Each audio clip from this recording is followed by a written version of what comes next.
Hello, അസ്സലാമു അലൈക്കും. ഇന്ന് നമ്മളിവിടെ തയ്യാറാക്കാൻ പോകുന്നത് ഒരു പത്തില തോരനാണ്.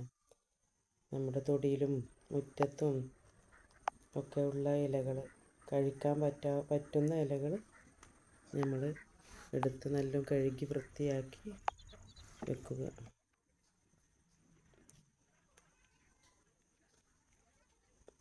ചീര, മുരിങ്ങ, മത്തനില, കുമ്പളയില, ചായമഞ്ച, പയറിൻ്റെ ഇല, തഴുതാമ, ചേമ്പില എല്ലാം ചെറുതായി അരിഞ്ഞ് വെക്കുക.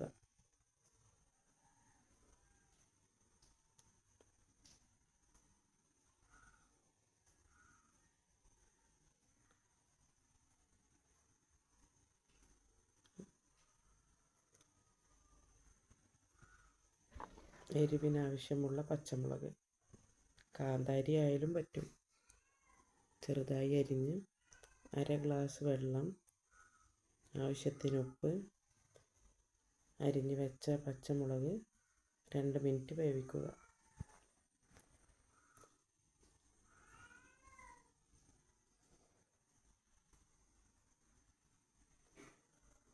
അതിനുശേഷം നമ്മൾ അരിഞ്ഞ് വെച്ച ഇലകൾ ഒന്നൊന്നായി യോജിപ്പിച്ചതിന് ശേഷം ചട്ടിയിലിട്ട് മൂടി വെച്ച് 2 മിനിറ്റ് വേവിക്കുക.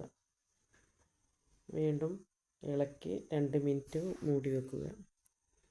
വിടർത്തി ഇളക്കി യോജിപ്പിക്കുക. വെളിച്ചെണ്ണ ഒഴിച്ച് നമുക്ക് കഴിക്കാവുന്നതാണ്. പച്ച വെളിച്ചെണ്ണ. ഇഷ്ടപ്പെട്ട ലൈക്ക് ചെയ്യണം, ഷെയർ ചെയ്യണം, സബ്സ്ക്രൈബ് ചെയ്യണേ.